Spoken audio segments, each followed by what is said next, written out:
Governor Ron DeSantis touting Florida as an American blueprint. Florida is #1, and working together, we will ensure that Florida remains the #1 state in these United States. Kicking off the start of a new legislative session there that's just as much about policies in the Sunshine State as it is about a national roadmap for Republicans. Florida is the fastest growing state in the nation. We rank #1 for net in-migration. We rank #1 in the nation for new business formations. Florida has more people employed today than before the pandemic. We are #1 in law enforcement recruitment and support. Florida's crime rate stands at a 50-year low. It echoes DeSantis' new book, released last week, that seeks to establish Florida under his stewardship as an incubator for conservative policies and culture wars. From classrooms, we've expanded school choice, and we have protected the rights of parents. To anti-COVID vaccine mandates. Stop with this COVID theater. So if you want to wear it, fine, but this is ridiculous. We defied the experts. We bucked the elites. We ignored the chatter. We did it our way, the Florida way. DeSantis also taking aim at President Biden's immigration policies. We have fought against illegal immigration in the state of Florida, from banning sanctuary cities to suing the Biden administration over its catch and release policies to transporting illegal aliens to sanctuary jurisdictions. And railing against gender-affirming care. And it's sad that we have to say this, but our children are not guinea pigs for science experimentation, and we cannot allow people to make money off mutilating them. All key DeSantis priorities, and all sure to dominate the next 18 months of presidential politics on the right, as DeSantis is widely seen as the top rival to former President Donald Trump. But critics, even those in his own party, say he may be playing too much to the extremes. Today was certainly a red meat speech, and this red meat is awful conservative. I think he's probably going too far to the right, and more than he would probably need to right now for a general election, because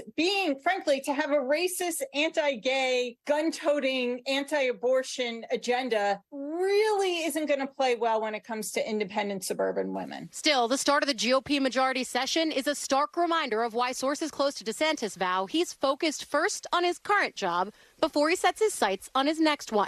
Not that it stops him from teasing what's ahead. Don't worry about the chattering class. Ignore all the background noise. Keep the compass set to true north. We will stand strong. We will hold the line. We won't back down. And I can promise you this, you ain't seen nothing yet. Thank you all. God bless you. All right, Ali Vitale joins us now. Ali, DeSantis is really taking conservative positions along the same path as former President Trump in some cases, if not more extreme. How big an issue could this be down the road? Yeah, look, Tom, while many of these candidates are going to try to find ways to moderate either in style or potentially on policy and substance around Trump, DeSantis is taking a completely different tack. He's running to the right of the former president on a lot of these issues, especially because when you look at it, a lot of the red meat that DeSantis and other Republicans throw at the base is theoretical. It's something that will ignite them and fire them up. But DeSantis can actually point to legislating and making tangible policy moves around a lot of this red meat. That means that there's actual policy to attach to his names. For reporters like us, it makes it really easy to see the things that a would-be President DeSantis might push for, especially as he uses Florida as a blueprint. But it also makes it a lot harder, if he wins the nomination, to pivot towards the middle, which all these candidates do once they hit a general election. It's getting ahead of ourselves, but certainly it's something that I've heard from Republican strategists who are watching the way that this Republican primary field is already forming, how they're already contrasting with each other, and wondering, how does that work if you get past the primary and actually into a general? And Ali, we're still early, but we are getting close to that point where candidates have to start to get serious about a primary campaign before it gets too late. A lot of people think Governor DeSantis is going to throw his hat into the ring, but we've already seen what former President Donald Trump is going to attack him on, and it may be hard for DeSantis to defend some of the positions he held when he was a congressman, including on Social Security, including on Medicare.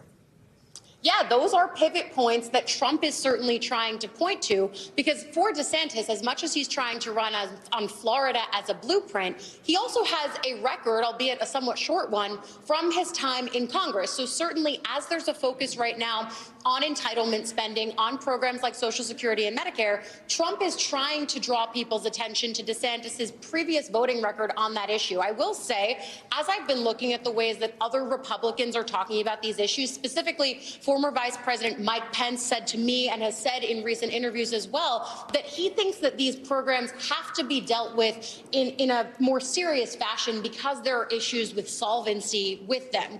It could be that DeSantis then takes that attack and tries to parry it from Trump that way, saying, hey, look, I did take these votes because I want to be serious about the way that we keep these programs solvent, especially in a state like Florida that has a large 65 and up population. That's one of the things that he could be preparing for. But look, for DeSantis in the short term, Tom, he wants to focus on Florida's legislative session, and that's going to be most of the spring. All right, Ali Vitale for us tonight. Ali, thank you. Thanks for watching our YouTube channel. Follow today's top stories and breaking news by downloading the NBC News app.